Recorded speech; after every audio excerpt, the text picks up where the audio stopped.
ખેડા જિલ્લાના કપડવંજમાં હૃદયદ્રાવક ઘટના બનવા પામી છે। પુત્રની ઘેલછામાં સગા બાપે પોતાની 7 વર્ષની દીકરીને કેનાલમાં ફેંકીને હત્યા કરી હતી। આ ઘટનાને પગલે સમગ્ર પંથકમાં ખળભળાટ મચી જવા પામ્યો છે। ઉલ્લેખનીય છે કે ગુરુ પૂર્ણિમાના દિવસે વિજય સોલંકી નામના નિષ્ઠુર પિતાએ પોતાની વાલ સોહીને માછલી બતાવવાનું કહીને કેનાલમાં ફેંકી દીધી હતી। હાલ પોલીસે સમગ્ર મામલે વિજય નામના શખ્સને દબોચી લીધો છે અને કાયદેસરની કાર્યવાહી હાથ ધરી છે। ખેડાના કપડવંજના આતરસુંબાના એક ગામની અંદર કલયુગને પણ શરમાવે તેવી ઘટના સામે આવી છે। પુત્રના મોહમાં પિતાએ જ પોતાની દીકરીની નહેરમાં ફેંકી હત્યા કરી છે। સમગ્ર બાબતની વાત કરું તો પહેલા ગુરુ પૂર્ણિમાના પવિત્ર દિવસે આ પરિવાર એક મંદિરે દર્શન કરવા માટે જાય છે અને આવતા સમયે કેનાલ ઉપર પોતાની દીકરી 7 વર્ષની માસૂમ દીકરીને માછલી બતાવું છું તેવું કહી તેને કેનાલમાં ફેંકીને તેને મોતને ઘાટ ઉતારે છે। જો કે સમગ્ર બાબતે સૌપ્રથમ પોતાની પત્નીને તે ધમકાવે છે કે જો આ બાબતે તે કોઈને કંઈ જાણ કરી તો તને હું છૂટાછેડા આપી દઈશ। અને આ જે નરાધમ છે તે નરાધમ પિતા છે તે પોતાની પત્નીને લઈને પોલીસને જાણ કરે છે કે મારી દીકરીને હું માછલી બતાવવા ગયો અને અંદર પડી ગઈને તેનું દુઃખદ મોત નીપજ્યું છે। જો કે સમગ્ર બાબતે પોતાની માતા જ્યારે પોતાના પરિવાર પ્રિયજનને મળે છે અને તેમને હકીકત જણાવે છે ત્યારે તે ડરથી બહાર આવ્યા સમગ્ર બાબતે પોલીસ અધિકારીને તપાસનો ધમધમાટ ચાલુ કરે છે। કપડવંજ પોલીસ તપાસ કરે છે ત્યારે ખબર પડે છે કે આજે વિજય નામનો જે નરાધમ પિતા હતો, બાપ હતો, એ વિજયને પુત્રનો મોહ હતો અને તેને 2 દીકરીઓ જન્મ આપ્યો હતો। તેની બીજી દીકરી વખતે તેને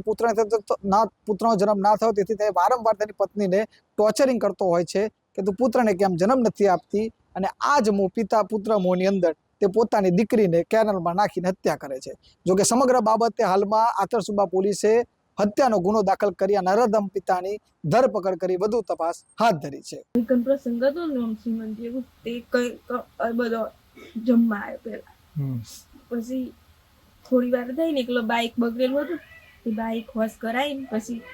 એક કે ને મારા ઘરવાળા કે આપણે દીપેશ્વરી દર્શન કરવા જઈએ। પૂનમ હતી ને એટલા વાગે અહીંથી નવરા થઈને જ્યાં ને તો ઘેર એકલો બાઈક હોશ કરાવવા ગયા। પછી બાઈક હોશ કરાવીને સીધો અમે પૂનમે ગયો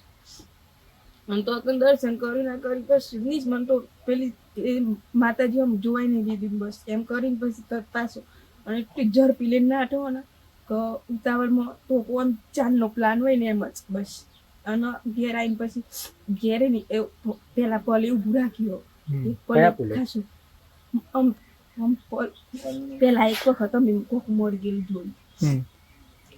ઈ કનો મેં એવા પલે પછી ખાસી વાર ઊભું રાખ્યું પછી મને આમ એ ભલે બીક લાગી છે હું ભરાસી ગયેલું છે કે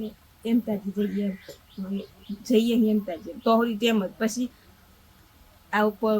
નાખીએ ને એ બાપલે આવ્યા પછી એ બાપલે ઊભો રહી અને મારા હાથમાં ઠેલો પાછો એ કે હે ને મારી છોકરી કમ મારા મોમાન ઘેર જતું રહું તે મૂકવું અત્યારે રાત પર જીઓ તે કે રાતે નહીં જવું આપણે એમ કરીને પાછો મૂકી ઘેર જતો રહીએ। ખાસી વાર પાસે એવા પલે ઊભી રાખી ફરથી ઊભી રાખી દીધી પછી હું કીધું ચમ ઊભી રાખી દીધી ફરથી નહીં કર પછી કે ખાલ ચડી જઈએ પગે મને એ ખાસી વાર ઓમ જ કરી દઉં પછી એથી આ છોકરી તો છે બાજુ મને તો એ જ ખબર નહીં કે તારે ઊભી ચમ રાખી પછી આ છોકરી છે બાજુ મને ખબર નહીં પછી એના હાથમાં લઈ લીધી તરત કોના હાથમાં લીધી એમાં ઘરવાળાએ આમ હાથમાં લીધી અને પછી થેલો એકલો મારા હાથમાં અને પછી તો મને એ ખબર જ ના હોય કે મારી પછી ફેંકવા લીધી એ તો આપણે મસ્ત તાનું કરો તો શું કરવાનું એ વ્યક્તિની મગજમાં એક આપણને ખબર પછી આમ ફેંક્યા પછી મેં એક આમ જોઈ રહી હું ખાસી વાર તરત જોવા જઈએ અને ખસી ગયો ખાસી ચેક દૂર જતો રહ્યો પાછળ અને હું જોઈ રહ્યું એકલો હું જ દેખાવ ને એમ કેમેરામાં તો એમ પછી મેં પાછી કહી હતી નહીં મારા પગ પાછળથી અદ્ધર કરી દેતો પછી બાઈકો વાળા 2 હતા ને એ લોકોને મેં એક ખાસું અહીંયા કાકા મારી જોડે આવ પણ કોઈ ના આવ્યા એ લોકોએ બાઈકો પાછી વાળી દીધી 2 બાઈકો કેવું કોક હતું પછી આને મને હાથ પકડી દીધી આમ મને હું એ અંદર પરવાની જતી મૂકું ડેમ હોય ને તે કોક પકડી તો રે થોડીક વાર પણ પછી મને વિચાર આવી ગયો કે એટલા પાણી મને કોણ કાઢશે એમ તો બીજા ભાઈ કઈ એ નહીં ઊભું રાખી એ પેલા પલે ઊભું રાખીને પછી બીજા પલે ઊભું રાખી પછી તમે ઘેર આવતો રહો પછી છોકરી પડી ગયા પછી આ મને બાઈક પર બે જ જાતી એમ પછી હું પૂછતી જાય હું તમે આવું ચમ કરી પણ મને કશું કીધી ના। 8 વાગે જે દીકરી છે એ માછલી બતાવવા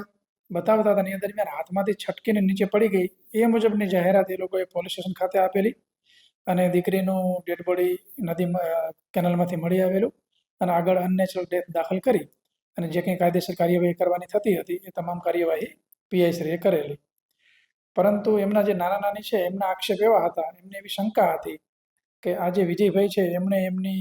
જે દોહિત્રી છે એને પાણીમાં ફેંકી દીધેલી છે. એટલે ડીવાયએસપી અને પીઆઈને સૂચના આપવામાં આવેલી અને એ લોકોએ અંગત રસ લઈ આ જે કપલ છે વિજયભાઈ, એમના પત્ની અંજનાબેન, એમના જે અંજનાબેનના માતા પિતા છે, તમામ જોડે ડિટેલમાં વાતચીત કરી, ડિટેલમાં ઇન્ટ્રોગેશન કર્યું અને અંજનાબેને ત્યારબાદ ગઈકાલે એ વાત કબૂલી અને જાહેરાત આપી કે એમના પતિ જે છે એમને જ એમની દીકરીને કેનલમાં ફેંકી દીધી હતી અને આ બાબતના કારણો જાણવા માટેનું જ્યારે પૂછવામાં આવ્યું ત્યારે અંજનાબેને જણાવ્યું કે એમને ઓલરેડી 2 દીકરી હતી, એક દીકરી હતી અને ત્યારબાદ બીજી દીકરી પણ થઈ, એ 3 વર્ષની છે. એટલે એમના પતિ વારંવાર એમને માનસિક ટોર્ચર કરતા હતા, એમને દીકરો જોઈતો હતો અને દીકરી બાબતમાં સતત અંજનાબેનને માનસિક ટોર્ચર કરતા હતા અને ઘણી વખત આ બાબતમાં એ પોતાના પિયરે પણ ગયેલા છે. ત્યારબાદ જે 10 તારીખનો બનાવ બન્યો એમાં આ વ્યક્તિએ બ્રિજ ઉપર પોતાની દીકરીને લઈ અને ત્યાંથી જ સીધી ફેંકી દીધેલી અને અંજનાબેને જ્યારે વિરોધ કર્યો ત્યારે અંજનાબેનને એને એવી ધમકી આપેલી કે જો તો કોઈને કહી દઈશ આ બાબત